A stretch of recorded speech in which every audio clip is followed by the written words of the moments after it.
இந்த நாளிலும் தேவ சன்னிதானத்தில் உங்கள் அனைவரையும் காண்பதிலே மிகுந்த மகிழ்ச்சி அடைகிறேன். இந்த நாளில் நாம் தியானத்துக்கென்று தேர்ந்து கொள்ளப்பட்ட வசனம் 2 கொரிந்தியர் 6ஆம் அதிகாரம் 18வது வசனம். 2 கொரிந்தியர் 6ஆம் அதிகாரம் 18. அப்பொழுது நான் உங்களை ஏற்றுக்கொண்டு உங்களுக்கு பிதாவாய் இருப்பேன், நீங்கள் எனக்கு குமாரரும் குமாரத்திகளுமாய் இருப்பீர்கள் என்று சர்வ வல்லமையுள்ள கர்த்தர் சொல்லுகிறார். ஹல்லேலூயா. இந்த இடத்துல ஒரு காரியத்தை சொல்லுகிறார். அதற்கு முன்னால் உள்ள காரியத்தை சொல்லி தான் அப்பொழுது அப்படின்னு சொல்லிட்டு அந்த வசனத்தை சொல்கிறார். எப்பொழுது என்றால் மேலே இருந்து நாம் பார்ப்போமானால் 14வது வசனத்தை சொல்கிறார். அந்நிய நுகத்திலே விசுவாசிகளுடன் அவிசுவாசிகளுடன் பிணைக்கப்படாதிருப்பீர்களாக. நீதிக்கும் அநீதிக்கும் சம்பந்தம் ஏது? ஒளிக்கும் இருளுக்கும் ஐக்கியம் ஏது? கிறிஸ்துவுக்கும் பேலியாளுக்கும் இசைவேது? அவிசுவாசியுடனே விசுவாசிக்கு பங்கு ஏது? தேவனுடைய ஆலயத்துக்கும் விக்கிரகங்களுக்கும் சம்பந்தம் ஏது? நான் அவர்களுக்குள்ளே வாசம் பண்ணி அவர்களுக்குள்ளே உலாவி அவர்கள் தேவனாய் இருப்பேன், அவர்கள் என் ஜனங்களாய் இருப்பார்கள் என்று தேவன் சொன்னபடி நீங்கள் ஜீவனுள்ள தேவனுடைய ஆலயமாய் இருக்கிறீர்களே. ஆனபடியால் நீங்கள் அவர்கள் நடுவிலிருந்து புறப்பட்டு பிரிந்து போய் அசுத்தமானதை தொடாதிருங்கள் என்று கர்த்தர் சொல்லுகிறார்.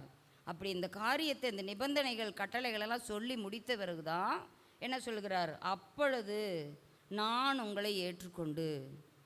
இந்த காரியத்தையெல்லாம் நாம் ஆண்டவர் சொல்லுகிறபடி இவைகளையெல்லாம் எதெல்லாம் களைந்து போட வேண்டுமோ, எவைகளையெல்லாம் ஒதுக்க வேண்டுமோ, எவைகளெல்லாம் நாம் ஒட்டக்கூடாதோ, எவைகளை வெட்டிவிட வேண்டும், எந்த நல்ல காரியங்களை கிறிஸ்துவுக்குள்ளாக இருக்கக்கூடிய காரியங்களை நம் வாழ்க்கையில் ஒட்ட வேண்டும் என்று சொல்லி இந்த இடத்துல நாம் பார்க்கிறோம்.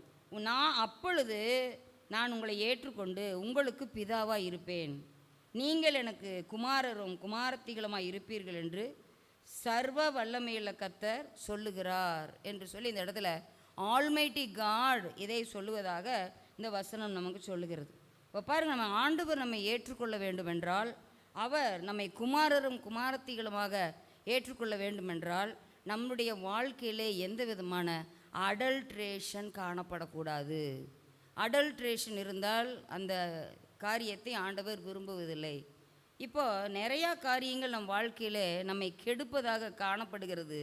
அதிலே சில காரியங்களை நாம் விட்டுவிடும்போது எந்த ஒரு கலப்படமற்ற களங்கம் இல்லாத ஒரு வாழ்க்கை, கரை திரை பிழையற்ற ஒரு வாழ்க்கை வாழும்போது மாத்திரமே. ஏன்னா நம்ம முதல்ல படித்த இந்த காரியங்கள் எல்லாம் நம்மை இந்த உலகம், மாமிசம், பிசாசு இவைகள் நம்மை மேற்கொண்டு அவைகள் நம்மை அடிமையாக்குகிறது. அதே போல் அவைகளால் நாம் என்ன செய்யப்படுகிறோம்? கரைப்படுத்தப்படுகிறோம். அவைகளால் நம் வாழ்க்கையில் சில ஸ்டம்பிளிங் பிளாக் நம்ம முன்னால் தடை கற்களாக நாம் முன்னேற்றப்படியில் செல்ல முடியாதபடி தடுக்கிறதாய் காணப்படுகிறது. இவைகளையெல்லாம் நாம் விட்டுவிடும்போது, நாம் இவைகளை கடைபிடிக்காமல் ஆண்டவர் சொல்லக்கூடிய காரியங்களை, அசுத்தமானதை நாம் தொடாது இருக்கும்போது கர்த்தர் நம்மை குமாரரும் குமாரத்திகளுமாய் நம்மை மாற்ற வல்லவராக இருக்கிறார். ஹல்லேலூயா. இந்தியாவில் இருக்கிற ஒவ்வொரு மனிதனும், ஒவ்வொரு சின்ன குழந்தைகளும் என்ன சொல்லுது? காந்தி நம்ம ஃபாதர் ஆஃப் அவர் நேஷன் அப்படிங்கிறாங்க.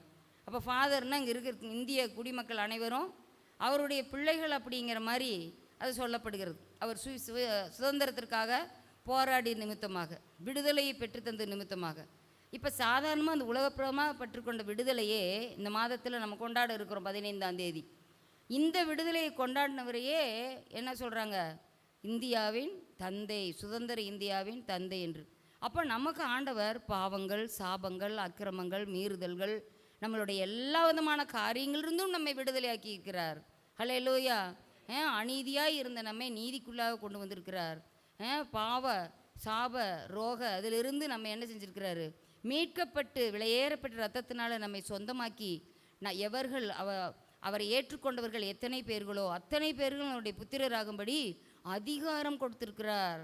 அப்போ பாருங்கள், அப்படிப்பட்ட ஒரு நல்ல ஈவைத்தான் இந்த இடத்துல நம்ம பார்க்குறோம்.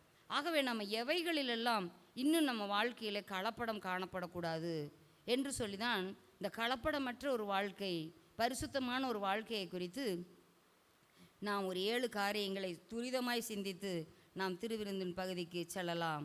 நம்ம உதடுகள் எப்படியாக இருக்க வேண்டும் என்று சொல்லி பார்க்கலாம். நீதிமொழிகள் 10ஆம் அதிகாரம் 20வது வசனத்தில் பார்க்கிற போது, நீதிமானுடைய உதடுகள் சுத்த வெள்ளி. நீதிமானுடைய உதடுகள் சுத்த வெள்ளி. இப்போ சுத்த வெள்ளினா அதுக்கு ஆப்போசிட்டில் என்ன வெள்ளி இருக்குதுன்னு இருக்கிறோம், அசுத்த வெள்ளியும் இருக்குதுன்னு தான் அர்த்தம். அப்போ ஆண்டவர் சுத்த வெள்ளிகளாகத்தான் நம்ம உதட்டை, நம்ம பிறந்த நாள் முதற்கொண்டு நம்ம சுத்த உதடுகளாகத்தான் காணப்படுது. அப்போ உலகம், மாம்சம், பிசாசு இவைகளுக்குள்ளாக நம்ம அந்த ஒன்றித்து போகும்போது தான் நம்ம வாழ்க்கையில் அந்த சுத்த வெள்ளியில் சில களிம்புகள் வந்து ஒட்டி விடுகிறது. பார்த்தீங்களா? அப்போது இந்த இடத்துல நம்ம பார்க்குற போது நீதிமொழிகள் 25:4 கூட நம்ம வாசிக்கிறோம், வெள்ளியை களிம்பினின்று நீக்கிவிடு. வெளியில் இருக்கிற களிம்பு என்ன செய்யணுமா? நீக்கிவிடு. அப்பொழுது அது தட்டானால் நல்ல உடைமை பிறக்கும். ஹல்லேலூயா. நம்ம வாழ்க்கையானது ஆண்டவர் சுத்த வெள்ளியாகத்தான் நம்மளுடைய உதடுகளை ஆண்டவர் படைத்தார். ஆனால் அதில் சில சமயங்களில் உலகத்தினுடைய எல்லா காரியங்கள், உலகத்தோடு ஒத்த வேஷம் தரிப்பது, இவைகளுடைய காரியங்கள் வரும்போது நம் வாழ்க்கையானது ஒரு களிம்பு ஏறப்பட்ட ஒரு வாழ்க்கையாக மாறி போகிறது. இன்னும் பார்த்திங்கன்னா அந்த உதடுகள் எப்படி இருக்குதுன்னா, நீதிமொழிகள் 26:23 நம்ம வாசிக்கிற போது என்ன சொல்லியிருக்குதுன்னா, நேச அனலை காண்பிக்கிற உதடுகளோடு கூடிய தீய நெஞ்சம் வெள்ளிப்பூச்சி பூசிய ஓட்டை போல் இருக்கிறது. அவங்க உதடுகள் எப்படி இருக்குதா? பூச்சி தானா. அதில் வந்து நம்ம கவரிங் நகையெல்லாம் போடுறாங்க பாருங்கள், அது மாதிரி அந்த உதடு சுத்த வெள்ளியாக இல்லை, வெள்ளி மாதிரி இருக்கக்கூடிய நிலைமை காணப்படுகிறது. வெள்ளி மாதிரி இருக்கக்கூடிய பூச்சி தான், வெள்ளி பூச்சி தான் போட்டிருக்குதான். ஆனால் வெளியே பார்த்தா எப்படி இருக்குமா? அந்த உதடை பார்த்தா வெள்ளி மாதிரியே இருக்கும், ஆனால் வெள்ளி அல்ல. அப்போ அந்த உதடுகள் பாருங்கள், நேச அனலை காண்பிக்குமா, ஆனால் அந்த நெஞ்சம் எப்படி இருக்குதான்? தீய நெஞ்சாக காணப்படுகிறது. இப்படிப்பட்ட வாழ்க்கை நம்மிடத்தில் காணப்படுகிறதா? வெளியே ஒரு பேச்சு, உள்ளே ஒரு பேச்சு என்று சொல்லி நம் உதடுகள் காணப்படுகிறதா? அப்படியே அவங்க தேனிலும் மதுரமாக பேசுவாங்களாம், ஆனால் அவர்கள் உள்ளமோ உருவின பட்டயம் என்று வேதத்தில் வாசிக்கிறோம். அப்படிப்பட்ட ஜனங்கள் நிறைந்த இந்த உலகத்தில் தான் நம்ம வசிச்சிட்ருக்குறோம். அதான் ஏசாயா கூட சொல்லும்போது என்ன சொல்கிறாரு, 6ஆம் அதிகாரம் கடைசி பகுதியில் அந்த வசனத்திலே ஃபுல்லாக சொல்கிறார். அந்த ராஜாவினுடைய அந்த பரலோக தரிசனத்தை அவர் பெறும்போது என்ன சொல்கிறாரு, அசுத்த உதடுகளுள்ள ஜனங்கள் நடுவில் வாசமாக இருக்கிறவே, நானும் அசுத்த உதடுகளவன், சேனைகளின் கர்த்தாவே என் கண்கள் கண்டதே, நான் ஐயோ நான் அதமானேன் அப்படிங்கிறாரு. அப்போ அந்த உதட்டுக்கு பாருங்கள் எவ்வளோ ஒரு முக்கியத்துவம் இருக்குன்னு பாருங்கள். நம்ம உதடுகளின் காளையாகிய சோதர வழியை ஆண்டவருக்கு செலுத்துகிறோம். அது வந்து காளைகள் என்று சொல்லப்பட்டிருக்கிறது. பார்த்தீங்களா? அப்போது இந்த மாதிரியான உதடை நம்ம யார்கிட்ட கொடுக்கும்போது அந்த உதடு வந்து சுத்திகரிக்கப்படுது அப்படின்னு பார்த்தா, மல்கியா தீர்க்கதரிசன புஸ்தகம் 3ஆம் அதிகாரம் 3வது வசனத்தில் நம்ம பார்க்கும்போது, அவர் உட்கார்ந்து வெள்ளியை புடமிடுகிறார். பார்த்தீங்களா? அப்போது ஆண்டவர் ஏதோ நடக்கிறதில்ல, அவசரமாக நம்ம செய்கிறதில்ல, நம்மளை பொறுமையாக உட்கார்ந்து, பார்த்தீங்களா, அவர் நம் பேரில் அவ்வளோ அன்பாக இருக்கிறார். அமர்ந்திருந்து நம்ம மேலே அவ்வளவு பொறுமையாக இருக்கிறார். அப்போது அவர் உட்கார்ந்து வெள்ளியில் இருக்கிற களும்பே நீக்குகிறார். அப்போ ஆண்டவர் சமூகத்தில் அவர் நமக்காக உட்கார ரெடியாக இருக்கிறார். ஆனால் நம்ம களிம்புகள், உதடுகள் சுத்தமாக அவருடைய சந்நிதியில் உட்கார்றதுக்கு நம்ம ரெடியாக இருக்கிறோமா? நம்ம உட்கார்ந்தா தான் அந்த இடத்துல இருக்கிற காரியங்களை ஆண்டவர் நீக்க முடியும். ஹல்லேலூயா. அடுத்ததாக நம்ம பார்க்குறோம், சங்கீதம் 66:10 கூட அவர் வெள்ளியை புடமிடுகிறது போல நம்மை புடமிடுகிறார். பொன்னையும் அப்படி தான், அழிந்து போகிற பொன்னையும் அப்படித்தான் புடமிடுறார். அப்போது இந்த இடத்துல இன்னும் பார்க்கும்போது பார்த்திங்கன்னா, நீதிமொழிகள் 17:3 நம்ம பார்த்தா, வெள்ளியை குகையும் பொன்னை புடமும் சோதிக்கும். இப்போ நம்ம ஒரு நகை கடைக்கே போகிறோம்னா அவங்க அதில் இருக்கிற எவ்வளோ தரம்னு பார்ப்பாங்க. அது 18 கேரட்டா இல்லை 20ஆ 22ஆ எத்தனை கேரட்டுன்னு சொல்லிட்டு கண்டுபிடிக்கிறதுக்கு ஒரு மிஷின் வச்சுருக்குறாங்க. அப்போது அந்த புடம் எப்படி இருக்குது, அந்த தங்கத்தோட புடம் எப்படி இருக்குதுன்னு சொல்லிட்டு பொண்ணை புடம் சோதிக்குமா, ஆனால் வெள்ளியை குகை சோதிக்கும். பாருங்கள், அதையே ஆண்டவர் நம்ம உபத்திரவத்தின் குகையிலிருந்து உன்னை நான் பிரித்தெடுத்தேன்னு சொல்கிறாரு.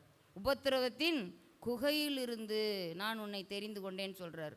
அப்போது அப்படி தெரிந்து கொண்டு ஆண்டவர் வெள்ளியை குகையிலே புடமிடுவது போல நம்மை புடமிடுகிறார். அடுத்து பாருங்கள், யாக்கோபு 5ஆம் அதிகாரம் 3வது வசனத்திலையும் பார்க்குறோம், உங்கள் வெள்ளியும் பொன்னும் துருப்பிடித்தது அப்படின்னு எழுதியிருக்குது. அப்போது நம்ம வாயானது ஆண்டவருக்கு ஒப்பு கொடுத்து அவர் துதி பாடாத போது அந்த உதட்டில் என்ன வந்துடும்? கரை அப்படியே மேலே மேலே திட்டு படிஞ்சுக்கிட்டே வரும். இப்போ ஒரு இரும்பு பாத்திரத்திலே ஏதோ ஒன்று ஈரம் பட்டுதுன்னா என்ன செய்கிறாங்க? அந்த காலத்தில் தான் பாருங்கன்னா நிறையா ரொம்ப பாங்காக இருப்பாங்க பெரியவங்களாம். அந்த காலத்தில் பைசைக்கிள் மிதிவண்டி தான் இருக்கும் நிறையா வீடுகளில். அப்போ பார்த்தீங்கன்னா எங்கேயாவது வெயிலில் எங்கேயாவது மழையில் எங்கேயாவது போயிட்டு வந்தாங்கன்னா உடனே அது துடைப்பாங்க. இன்றைக்கெல்லாம் அப்படிலாம் நம்ம பார்க்கவே முடியறதில்ல. பெரிய லட்சக்கணக்கான பைக்கோ காரு எது வாங்கி கொடுத்தாலுமே பிள்ளைங்க என்ன செய்யறதில்ல, யாருமே அதைய துடைக்கிற வேலையில் இல்லை. அதை அப்படியே துரு பிடிச்சாலும் சரி அழுக்கு பிடிஞ்சாலும் சரி எதையும் கவனிக்கிறதில்ல. ஆனால் நம்ம அப்படியே விட்டோம்னா நம்ம உதடுகளில் ஆண்டவர்கிட்ட ஒவ்வொரு நாளும் ஆண்டவரே என் உதடுகளை பரிசுத்தமாக்கும். எப்படி பரிசுத்தமாக்கும்? அவர் துதியை சொல்லும்போது அந்த துதி அந்த அக்கினி அது என்ன செய்யும்? நம்ம உதட பரிசுத்தமாக்கும். தேவ சந்நிதியில் உட்காரும்போது ஏசாயனாவே பலிபீடத்தின் குரட்டால் தொட்ட அக்கினி நம்மை தொடும்போது நம்ம உதடுகள் சுத்தமாகும். ஹல்லேலூயா. அப்போது திரும்பவும் நம்ம எந்த நிலைமைக்கு போயிடுவோம்? நீதிமானுடைய உதடுகள் சுத்த வெள்ளி. அந்த சூழ்நிலைக்கு நம்மளை கொண்டாந்து ஆண்டவர் வைப்பார். ஹல்லேலூயா. அது பார்த்திங்கன்னா நம்ம விசுவாசம் எப்படியா இருக்கிறது? விசுவாசத்திற்கு உதாரணமாக அழிந்து போகக்கூடிய பொன் அக்கினினால் சோதிக்கப்படுவது போல அழியாத உங்கள் விசுவாசமானதும் அதே மாதிரி சோதிக்கப்படும் அப்படின்னு சொல்கிறார். யோபு 23ஆம் அதிகாரம் 10வது வசனத்தில் நம்ம பார்த்தோம்னா ஆண்டவர் விசுவாசத்தை சோதித்தார். அவனை நீங்கள் அவனுக்கு வேலி அடைச்சிருக்கிறீங்க. அவனை சுற்றிலும் அவங்க குடும்பத்தை சுற்றிலும் அவங்க சொத்து சுகத்தை சுற்றிலும் பிள்ளைகளை சுற்றிலும் நீர் அவனை சுற்றி வேலி அடைக்கவில்லையோ? சும்மாவா யோபு உம்மை தேடுகிறான்? சும்மாவா யோபு நீதிமானாக இருக்கிறான்? அதையெல்லாம் எடுத்துருங்க பார்க்கலாம். அந்த சுகத்தை எடுத்துருங்க, ஆசீர்வாதத்தை எடுத்துருங்க. உண்மை தூசிப்பான், உண்மை துதிக்க மாட்டான், உமக்கு உண்மையாக இருக்க மாட்டான் அப்படின்னு சொல்லிட்டு சாத்தான் அப்படியே சேலஞ்ச் பண்ணுறான். அப்போது அந்த இடத்துல அவனை எல்லா வகையிலையும் ஆண்டவர் அவனை சோதிக்கிறார். அவனுடைய ஆத்துமா ஸ்ட்ராங்காக இருந்ததுனால தான் அந்த ஆவி அந்த உயிர்ப்பிக்கப்பட்ட நிலைமையிலேயே இருந்ததுனால தான் அவன் நான் நிலச்சி நிற்க முடிஞ்சது. ஆத்துமாவில் அறிவில்லாமல் இல்லை, ஆத்துமா அறிவோடு இருந்தது. தேவன் கையில் நன்மையை பெற்ற நாம் தீமையும் பெற வேண்டாமா? கர்த்தர் தான் கொடுத்தாரு. நான் பிறக்கும்போது என்ன இந்த சொத்து சுகம் ஆடு மாடு இந்த பிள்ளைகள் மனைவி மக்கள் எல்லாரும் இருந்தாங்களா பிறக்கும்போது? நான் அப்படியே ஒரு அனாதை போல தாயின் வயிற்றிலிருந்து வெளியே வரும்போது அவரது சார்பில் விழுந்தேன். நான் நிர்வாணியாய் வந்தேன். நிர்வாணியாக அவருடைய சமூகத்துக்கு இந்த உலகத்தை விட்டு போகும்போது அப்படி தான் போவேன் அப்படின்னு சொல்லிட்டு கர்த்தர் கொடுத்தார், கர்த்தர் எடுத்தார். கர்த்தருடைய நாமத்துக்கு ஸ்தோத்திரம். யோபு தன் உதடல்களும் ஆண்டவரை திட்டலை, பாவம் செய்யலை. இப்போ பாரு இந்த இடத்துல சொல்கிறாரு, அவர் என்னை சோதித்த பின் நான் எப்படி விளங்குவேன்னு சொல்கிறாரு? பொன்னாக விளங்குவேன். பார்த்தீங்களா? பொன்னாக விளங்குவேன். ஒவ்வொரு நாளும் நம்முடைய வாழ்க்கையில் ஆண்டவன் விசுவாச பரீட்சையை வச்சுக்கிட்டே இருக்கிறாரு. ஒரு சின்ன இதாக இருந்தாலும் அதில் உன்னோட விசுவாசம் எங்கே இருக்குதுன்னு பார்ப்பார். நம்ம பிள்ளைகளுக்கு எதாவது உடம்பு சரியில்லையா, நம்முடைய வாழ்க்கையில் ஏதாவது தேவைகள் மிகுந்து காணப்படுகிறதா, நம்முடைய பிரயாணங்களில் எல்லா வகைகளையும் ஆண்டவர் நம்ம விசுவாசத்தை டெஸ்ட் பண்ணிக்கிட்டே இருப்பார். கர்த்தர் எல்லாம் எனக்காக யாவையும் செய்வார். கர்த்தர் அவருடைய சமூகம் எனக்கு முன்னால் செல்லுது. என் குடும்பத்தின் நாமக்காரனர் அவர் தான். ஒருபோதும் எங்களை திக்கற்றவர்களாக விடமாட்டார் அப்படின்னு சொல்லிட்டு அந்த சமாதான தேவனை நாம் அண்டிக் கொள்ளும்போது நம்ம வீட்டில் என்ன சோதனை வந்தாலும் அதை மேற்கொள்ள நமக்கு பலன் கொடுப்பார். ஹல்லேலூயா. அதே போல் நீதிமொழிகள் 17வது அதிகாரம் 3வது வசனத்தில் கூட பார்த்தீங்கன்னா இருதயங்களை சோதிக்கிறவர் கர்த்தர். ஹல்லேலூயா. இருதயங்களை சோதிக்கிறவர் கர்த்தர் என்று சொல்லப்பட்டிருக்கிறது. ஏன்னா இதயத்திலிருந்து தான் விசுவாசம் உருவாகுது. அந்த விசுவாசமே நம்ம சுவாசமானால் நம்ம வாழ்க்கையில் என்றைக்குமே வராது, அவிசுவாசம் வராது. விசுவாசம் நம்மளுடைய சுவாசமாக இருக்குமானால் நம் வாழ்க்கையில் அவிசுவாசம் இருக்காது. பார்த்தீங்களா? அப்போ 1 பேதுரு 1:7 நம்ம வாசிக்கிறோம், அழிந்து போகும் பொன் அக்கினியினால் சோதிக்கப்படுது. அது மாதிரி உங்களுடைய விசுவாசமாகி அந்த வாழ்க்கை சோதிக்கப்பட்ட பின் என்னென்ன கிடைக்குதாமா? புகழ்ச்சி, கனம், மகிமை கிடைக்கிறது. பார்த்தீங்களா? புகழ்ச்சி, கனம், மகிமை இவைகளை எல்லாம் கொடுக்குதாமா விசுவாச பரீட்சையில் நம்ம ஜெயிக்கும் போது. ஹல்லேலூயா. அப்போ எவ்வளோ ஒரு ஆண்டவர் கிருபையாக இந்த காரியத்தை நமக்கு செய்கிறார் பாருங்க. ஆகவே நாம் உதட்டளவிலும் நாம் சுத்த வெள்ளியாக இருக்கணும். நம்முடைய விசுவாச வாழ்க்கையும் நம்ம சுத்த பொன்னாக இருக்க வேண்டும். ஹல்லேலூயா. அப்படிப்பட்ட ஒரு கலப்படமற்ற ஒரு வாழ்க்கை வாழும்போது ஆண்டவர் நம்மை ஏற்றுக்கொண்டு நமக்கு பிதாவாய் இருப்பார். நாம் அவருக்கு குமாரரும் குமாரத்திகளுமாய் இருப்போம். ஹல்லேலூயா. மூன்றாவதாக நாம் பார்ப்போம் என்றால், நம்முடைய ஃபெஸ்டிவல், நம்முடைய பண்டிகையில் எந்த விதமான கலப்படம் காணப்படக்கூடாது. கலாத்தியர் 5ஆம் அதிகாரம் 9வது வசனத்தில் பார்க்கும்போது, பண்டிகையை ஆசரிக்க கடவோம். எப்படி ஆசரிக்கணும்?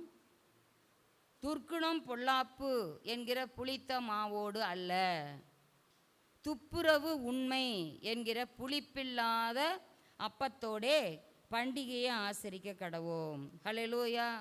புளித்த மாவு என்று சொல்லும்போது அந்த மாவு எப்படி புளிக்குது அப்படின்னு பார்க்கும்போது சாதாரணமாக அது புளிக்காது. அது என்ன பண்ணணும்? அது கூட கொஞ்சம் ஈஸ்ட்டு சேர்த்துவாங்க.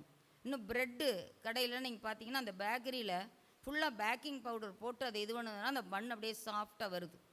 அது மாதிரி இந்த இடத்துல நம்ம பார்க்குறோம், அந்த புளித்த மாவு பிசைந்த மா முழுவதையும் என்ன செய்தான்? புளித்து உப்பை பண்ணும் அப்படின்னு பார்க்குறோம். ஒரு சாதாரணமாக ஒரு லிட்டர் பால் இருக்குது, இல்லை 10 லிட்டர் பால் இருக்குது, அதை புளிக்க வைக்கணும், தயிராக்கணும்னா கொஞ்சம் தான் என்ன செய்கிறோம்? அந்த பாக்டீரியா நிறைந்த அந்த புளிப்புள்ள தயிரை ஊற்றுறோம். அதில் லாக்டோபாசில்லஸ் என்ன பண்ணுது? உள்ளே போய் அந்த கிருமி என்ன செய்யுது? அது நன்மை செய்யும் பாக்டீரியா, அது என்ன செய்யுது? அந்த தயிராக மாற்றுகிறது. அதே போல் ஈஸ்ட்டு, அது ஒரு பூஞ்சை, ஒரு செல் பூஞ்சை, அது என்ன செய்யுது? அந்த மாவை முழுவதும் புளிக்க வைக்குது. அது மாதிரி நம்மளுடைய வாழ்க்கையில் எந்த விதமான கண்ணுக்கு தெரியாத பாவங்கள் கூட நம்ம வாழ்க்கையில் வந்துடக்கூடாது. ஹல்லேலூயா. வெளியே தெரிகிற பாவத்தை சொல்லலை. இந்த புளித்தமா என்கிறது மற்றவங்க கண்ணுக்கு தெரியாது. அது சாதாரண மைக்ரோஸ்கோப்பில் வச்சு பார்த்தா தான் தெரியும். இந்த ஈஸ்ட்டு பாக்டீரியாவெல்லாம் அந்த சின்ன சிறிய மைக்ரோஸ்கோப்பிக் ஆர்கானிசம் போல இருக்கக்கூடிய சின்ன பாவம் கூட நம்மளுடைய வாழ்க்கையில், நம்மளுடைய பண்டிகையில், நம்ம ஒவ்வொரு நாளும் பண்டிகை தான். ஒவ்வொரு நாளும் கண்ணை முழிச்சு நம்ம தூங்குற கண்ணு விழிச்சதுனாவே அது ஒரு பண்டிகை தான். Thank you Lord for give this wonderful டே அப்படின்னு சொல்லிட்டு ஆண்டவருக்கு நன்றி சொல்லி தான் நம்ம எந்திரிக்கணும், பெட்லேருந்தே எந்திரிக்கணும். ஹல்லேலூயா. அப்படியாக பாருங்கள், அந்த நாட்களில், மோசே நாட்களில் பஸ்காவை ஆசரித்தாங்க. ஆண்டவர் என்ன சொன்னார்? பஸ்கா பண்டிகை கொண்டாடுவதற்கு புளிப்பில்லாத அப்பத்தோடே நீங்கள் அந்த பஸ்காவை ஆசரிக்கணும் அப்படின்னு சொன்னார். அதே போல் நம்ம ஆண்டவராகிய இயேசு கிறிஸ்துவும் தூய பஸ்காவாக நமக்காக அடிக்கப்பட்டார். அவரிடத்தில் ஏதாவது குற்றம் குறைகள் காணப்பட்டதா? பிலாத்து சொல்கிறார், இவரிடத்தில் நான் எந்த குற்றமும் காணவில்லை அப்படின்னு சொல்கிறார். அப்போ பாருங்கள், அந்த பண்டிகையை ஆசரிக்கிறதுக்கு கிறிஸ்துவாகிய பஸ்கா நமக்காக அடிக்கப்படுவதற்கு அவர் வாழ்க்கையில் எந்த விதமான பரிசுத்தமான காரியங்கள் மட்டுமே இருந்தது. அசுத்தமான எந்த ஒரு சூழ்நிலை அவர் வாழ்க்கையில் வரவே இல்லை. அது மாதிரி நம்மளுடைய வாழ்க்கையிலையும் கர்த்தருடைய பிள்ளைகளாக இருக்கக்கூடிய நம்மளுடைய வாழ்க்கையில் எந்த விதமான புளித்த மாவின் அனுபவம் காணப்படக்கூடாது. மத்தேயு 13:33 அதை நாம் வாசிக்கிறோம். இப்படியா 1 கொரிந்தியர் 5:8 அந்த பண்டிகையை குறித்து நம்ம பார்க்குறோம். 1 கொரிந்தியர் 5:8 தான் நம்ம அதை வாசிக்கிறோம். அதை தொடர்ந்து வரக்கூடிய அதிலே பார்க்குறோம், புளித்த மாவு பிசைந்த மா முழுவதையும் அப்படின்னு. அப்போ பாருங்கள், தன்னை அப்பமாக தன்னுடைய சரீரத்தையே அவர் கொடுத்தார். அப்போ அப்படிப்பட்ட ஒரு காரியத்தில் நம்ம இருக்கும்போது மாத்திரமே நம்முடைய பண்டிகைகள் கொண்டாட்டமாக இருக்கும். மற்றபடி நாம் கொண்டாடுவது பண்டிகை அல்ல, கொண்டாட்டமெல்லாம் திண்டாட்டமாக மாறி போயிடும் வாழ்க்கையில். பார்த்தீங்களா, நம்ம நல்லா நம்ம சுய இதை வச்சுக்கிட்டு விட்னஸ் வச்சுட்டு நம்ம எதுவுமே செய்ய முடியாது. நமக்கு நம்ம சாட்சியும் வேணும், ஆண்டவர் கொடுக்குற சாட்சியும் வேணும், மற்றவர்கள் கொடுக்குற சாட்சியும் வேணும். தன் சாட்சி, பிறர் சாட்சி, அதே போல் ஆண்டவர் கொடுக்குற சாட்சி, மூன்றுமே இருந்தால்தான் நம்ம எல்லா வகையிலும் நம் வாழ்க்கை கொண்டாட்டமாக போகும். ஒவ்வொரு நாளும் celebrate the victory of the lord, he has done mighty things yet again என்று சொல்லி நம்ம ஆண்டவரை உயர்த்தி நம்ம பாட முடியும். ரிஜாய்ஸ் இன் த லார்ட் ஆல்வேஸ் அப்படின்னு சொல்லிட்டு ஆண்டவருக்குள்ளாக நாம் சந்தோஷப்பட முடியும். அப்போது மாத்திரமே நம்மை ஆண்டவர் குமாரத்திகளும் குமாரருமாக மாற்றுவார். அடுத்ததாக நம்ம பார்க்குறோம் திராட்சை ரசம். ஏசாயா 1ஆம் அதிகாரம் 22வது வசனத்தை நாம் பார்க்கும்போது, உங்கள் திராட்சை ரசம் தண்ணீர் கலப்பாக இருக்கிறது என்று சொல்கிறார். பார்த்தீங்களா, திராட்சை ரசத்தில் தண்ணீர் கலந்து காணப்படுகிறது. திராட்சை ரசத்தில் கலப்படம் இருக்கக்கூடாது நம்முடைய வாழ்க்கையில். அதே போல் என்றைக்குமே திராட்சை ரசத்தை, புது திராட்சை ரசத்தை பழைய துருத்தியில் என்ன செய்யக்கூடாது, ஊற்றக்கூடாது. அப்படி அதே போல் புது துருத்தியில் பழைய திராட்சை ரசத்தை ஊற்றக்கூடாது. அப்படி ஊற்றும்போது அந்த துருத்தியும் கிழிந்து போகும், இந்த திராட்சை ரசமும் கெட்டு போகும், சிந்தி போகும் அப்படின்னு சொல்லிட்டு பார்க்குறோம். ஆகவே நம்மளுடைய வாழ்க்கையில் இந்த மாதிரியான காரியங்கள் காணப்படக்கூடாது. நாம் நாளுக்கு நாள் புதிதாய் பிறந்த குழந்தைகளைப் போல காணப்பட வேண்டும். பழையவைகள் எல்லாம் ஒளிந்து போயின, எல்லாம் புதிதாயின என்கிற ஒரு அனுபவத்துக்குள்ளாக நாம் வரும்போது நம்முடைய வாழ்க்கையானது ஃபேர்ம்னஸ்ஸாக இருக்கும். அப்போது ஆண்டவர் என்ன சொல்கிறாருன்னா, இயேசு நம் வாழ்க்கையில் நிலச்சிருக்கணும். நானே திராட்சை செடி, நீங்கள் கொடிகள். ஒருவன் என்னுடைய வார்த்தையிலும் நிலைத்திருந்தால் அவன் மிகுந்த கனிகளை கொடுப்பான். இந்த திராட்சை ரசமானது அது நல்ல கனிகளை தரக்கூடியதாக காணப்படும். அவர் செடி, நாம் கொடிகள். அப்போது அந்த தண்ணீர் அப்படின்னு பார்க்கணும், ஃபோமாக அவருடைய செடியாகி அவரோடு நம்ம ஃபோம் அப்படின்னானது நிலைத்து. எப்படி செடி வேர் செடியில் ஊனிருக்கு பார்த்தீங்களா, வேர் அது ஃபேர்ம்னஸ் அப்படின்னு சொல்லுவோம். அது அந்த வேரில் அந்த மண்ணை ஹோல்டு பண்ணி அது அப்படியே கெட்டியாக இறுக பிடித்து வளர்ந்தா தான் அது நேராக நிற்க முடியும். என்ன காற்று அடித்தாலும் எது ஆனாலும் அந்த வேர் என்ன செய்யும், அந்த செடியை காப்பாற்றுது. அது மாதிரி நம்மளுடைய வாழ்க்கையிலையும் ஆண்டவராகிய திராட்சை செடியாக அவருக்குள் நாம் நிலைத்திருக்க வேண்டும். அதே போல் எப்படிப்பட்ட தண்ணீர் அந்த திராட்சை ரசத்தில் கலக்கப்படுது அப்படின்னு நம்ம பார்த்தோம்னா, அது தண்ணீர் நம்ம எடுத்துக்கிட்டோம்னா உப்பு தண்ணீர், நல்ல தண்ணீர் 2 பார்க்குறோம். நம்மளுடைய வாழ்க்கையானது சாரமுள்ள வாழ்க்கையாக காணப்பட வேண்டும். அதே போல் நம்முடைய தண்ணீரானது ஃப்ரெஷ்ஷாக இருக்கணும் அப்படின்னு சொல்லி பார்க்குறோம். அப்போ அதனால தான் ஆண்டவராய் இயேசு கிறிஸ்து சிலுவையில் அந்த ஈட்டி வைத்து அந்த அதிபதி அந்த போர்ச்சேவன் குத்தும்போது என்னாகுது, அதிலிருந்து தண்ணீரும் இரத்தமும் புறப்பட்டது. இப்போ அந்த ரத்தத்தை தான் நம்ம புது உடன்படிக்கையின் இரத்தமாக நம்ம என்ன செய்கிறோம், அனுசரிக்கிறோம். அப்போ பாருங்கள், ஆண்டவர் அந்த சுத்த ஜலம், சுத்த ரத்தம் நமக்காக ஆண்டவர் கொடுக்குறாரு. ஆகவே நம்மளுடைய வாழ்க்கையில் வேறு எந்த விதமான கலப்படங்களும் நம்ம வாழ்க்கையில் வந்துடவே கூடாது. இன்றைக்கி தண்ணீரில் எவ்வளோ கலப்படம் பண்ணுறாங்க, பாலில் கலப்படம் பண்ணுறாங்க. எந்த ஒரு பொருளும் கலப்படம் இல்லாத பொருள்களே இல்லை, அடல்ட்ரேஷனாக தான் இருக்குது. அப்போ உலக பிரதம் எப்படி இருந்தாலும் சரி, ஆவிக்குரிய ஜீவித்தில் எந்த கலப்படமும் நம்ம வாழ்க்கையில் வரவே கூடாது. கலப்படமான உணவுகளை உண்ணும்போது என்ன வருது, வியாதி வருது. அது மாதிரி நம்மளுடைய வாழ்க்கையிலையும் கலப்படமுள்ள ஒரு வாழ்க்கை காணப்படுமானால் அது பின்னால் நம்மளுக்கு பெரிய ஒரு நோயாக சென்று முடிந்துவிடும். ஹல்லேலூயா. அடுத்ததாக நாம் வார்த்தையில் எப்படி இருக்க வேண்டும் என்று சொல்லி பார்க்கிறோம். பரிசுத்த ஆவி நம்மளுக்கு நம்ம வார்த்தை பரிசுத்தமாக இருக்க வேண்டும் என்று சொல்லுகிறார். 1 பேதுரு 2ஆம் அதிகாரம் 2வது வசனம் 3வது வசனம் அதில் நம்ம பார்க்குற போது நம்ம திருவசனமாகிய களங்கமில்லாத ஞானப்பால் என்று சொல்லப்பட்டிருக்கிறது. அந்த களங்கமே இல்லை அந்த வார்த்தையில். கர்த்தருடைய வசனம் குறைவற்றதும் ஆத்துமாவை உயிர்ப்பிக்கிறதுமாய் இருக்கிறது, அது பேதையை ஞானியாக்குகிறதுமாய் இருக்கிறது. அப்போ அந்த வசனத்தை அது எப்படிப்பட்டதாக இருக்குதான், சங்கீதம் 12 6வது வசனம் சொல்லுகிறது, அது 7 தரம் உருக்கி புடமிட்டப்பட்ட வெள்ளிக்கு ஒப்பான சுத்த சொற்களாயிருக்கிறது. அது தேனிலும் தேன் கூட்டிலிருந்து ஒழுகும் தெளிதேனிலும் மதுரமாயிருக்கிறது. ஹல்லேலூயா. அப்படிப்பட்ட தெளிதேனை போல இருக்கக்கூடிய வசனங்கள், கலப்படமில்லாத திருவசனம், களங்கமில்லாத வசனம், 7 தடவை உருக்கி அதைய புடமிட்ட வெள்ளிக்கு ஒப்பாக இருக்கிறதாம். பாருங்கள், எரேமியா 23 26வது வசனத்திலும் நம்ம பார்க்குறோம்.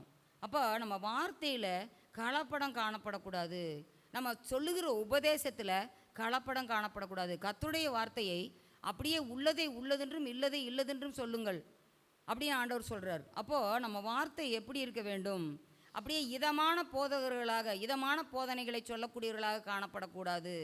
தீர்க்க தரிசனம் சொன்னாலும் அவங்களுக்கு ஏற்றவாறு நம்ம என்ன செஞ்சிடக்கூடாது, நம்ம மனசு சொன்னதை தீர்க்க தரிசனமாக சொல்லக்கூடாது என்று வேதம் சொல்லுகிறது. அதே போல் என்ன சொல்லியிருக்குது, அந்த வார்த்தையை ஒரு எழுத்தை கூட கூட்டவும் கூடாது, குறைக்கவும் கூடாது. கூட்டினாலும் கலப்படம் தான், குறைச்சாலும் அதனுடைய தன்மை மாறிவிடும். ஹல்லேலூயா.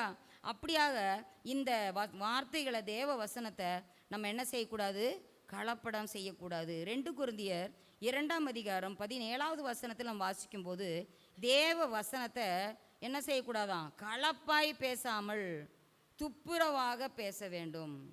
சுத்தமாக பேசணும். ஏன்னா சுத்த வார்த்தைகள், பரிசுத்த வார்த்தைகள், அப்படி அந்த பரிசுத்தமாய் பேசும்போது தான் அது என்ன செய்யும்? அந்த வார்த்தையானது உள்ளே சென்று கணுக்களையும் ஊனையும் அது பிரிக்கத்தக்கதாக இருபுறமும் கருக்குள்ள பட்டயமாக அது காணப்படும். அல்லேலூயா. அப்படி அதை நாம் பரிசுத்தப்படுத்தி கொள்ளும்போது நீ வார்த்தையிலும் உன் செய்கையிலும் எல்லாவற்றிலும் நீ மற்றவர்களுக்கு மாதிரியாக இருன்னு சொல்கிறார் தீமோத்தேயுக்கு. அப்போ அது மாதிரி நம்ம என்ன செய்யணும்? அப்படி இருக்கும்போது நம்ம வாழ்க்கையில் பரிசுத்தம் காணப்படும். ஆண்டவர் நம்மை குமாரரும் குமாரத்திகளுமாக ஏற்றுக்கொள்வார். நம்முடைய வாழ்க்கை எப்படியாக காணப்பட வேண்டும்? வெளிப்படுத்தல் விசேஷம் 3ஆம் அதிகாரம் 15-16 நாம் பார்க்கிற போது, நீ குளிராயாவது அனலாயாவது இருந்தால் நலம், ஆனால் நீ குளிரும் இல்லாமல் அனலும் இல்லாமல் இருந்தால் உன்னை நான் வாந்தி பண்ணி போடுவேன் அப்படின்னு சொல்கிறார். அப்போ மாம்சம் ஆவி, ரோமர் 8ஆம் அதிகாரத்தில் நம்ம பார்க்கும்போது அதில் எல்லாம் மாம்சத்தின் கிரியைகள் ஆவியின் கிரியைகள் எல்லாம், மாம்சத்தின்படி நீங்கள் பிழைத்தால் சாவீர்கள், ஆவியின்படியே பிழைத்தால் நீங்கள் நல்ல ஆசீர்வாதங்களை பெற்றுக்கொள்வீர்கள், ஆவியின்படியே நடக்கிறவர்களுக்கு ஆக்கினை தீர்ப்பில்லை என்றெல்லாம் வேதம் நமக்கு தெளிவாக சொல்லுகிறது.